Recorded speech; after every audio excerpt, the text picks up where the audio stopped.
Your Sioux Falls public schools serve nearly 25,000 students every day, from preschool programs through high school graduation.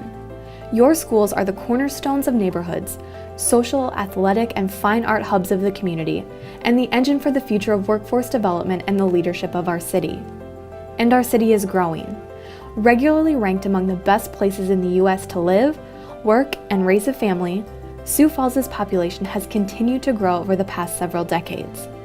Since 1990, the student population in the Sioux Falls School District has grown by 58%, or nearly 9,000 students, and each year we add between 200 and 500 more. But all the benefits of being a vibrant, growing school district come with a cost. Because the Sioux Falls School District is committed to keeping class sizes at a manageable 24.3 students to one teacher, for the benefit of not only our 25,000 students, but also for our nearly 3,500 employees. And because of this continuous growth, many of our schools are at or above capacity, and there are more students on the way. If we compare our first 4 grades of the Sioux Falls School District today, grades kindergarten through 3rd grade, those students outnumber our current 9th through 12th graders, which are those students currently in high school, by almost 1,200 students, what could be considered an entirely additional high school full of students. That's why planning for the future is important, equally as important as finding solutions for today.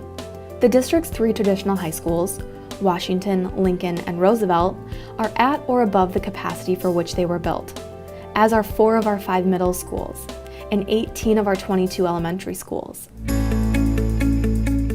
So for the last year, your publicly elected school board has worked with administration and the Wisconsin-based Donovan Group, which specializes in school growth solutions, to develop a plan. It began with a collection of data, projected growth, current capacities, how other similar-sized school districts compare. Then, feedback. The district held 3 community input sessions open to the public and continued with online feedback opportunities. Next, a public task force made up of community leaders, students, parents, grandparents, and interested constituents from across the city convened to compile all that information and create a plan. From the task force came recommendations for new facilities and upgrades to make older buildings more equitable for students in every part of our city, no matter what neighborhoods they live in. Then, you were invited to take part in a community survey about those plans. And here's what you and your neighbors had to say. 88.8% said they agree or strongly agree that they would support the recommendations of the task force. And what are those recommendations?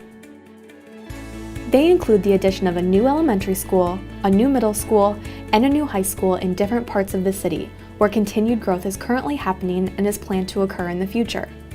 Recommendations include a continued commitment to the core of Sioux Falls by purchasing land near the current site of our nearly 100-year-old Whittier Middle School so it can be replaced in the next decade. Other recommendations include continuing to update and maintain safe and secure schools' technology and resources, while also equalizing building areas like gyms, music rooms, and classroom space to ensure every student, no matter their income or ability level and no matter their zip code, has the same great access to the best learning spaces with the best instructors. And what does this mean for you? An average of $24 per year to make it all happen, and your continued trust in a school district that has proven its commitment to the most prudent use of tax dollars. Sioux Falls last built a new high school in 1992 and hasn't asked the public for a bond referendum for 25 years. Even if the bond referendum passes, the Sioux Falls School District will still rank 10th out of 11 surrounding school districts in total tax dollars devoted to school systems. While your property taxes for the county and the city have gone up 2.5% and 3.8% annually for the last 16 years, respectively, the portion you pay for schools has increased 0.6% over the same time frame. How will this work? On September 18th, your school board is asking you to vote on the bond referendum we've outlined here. In addition to a new high school, a new middle school, and a new elementary school, more than 18 additional projects throughout the city will help ensure fair, high-quality education for all of our students for decades to come. Before you vote, just like we ask of our students, we ask you to do your homework. Take a look at the tax data on our website. Review your property tax assessments. Ask questions. View the complete findings of the task force, including projected Sioux Falls growth and land purchase options, read the full reports of the Donovan Group, and compare our schools' populations with similar-sized school buildings across the country. Then decide, is the success of our students and the future of Sioux Falls worth $24 a year? Every vote counts. Please vote on September 18th.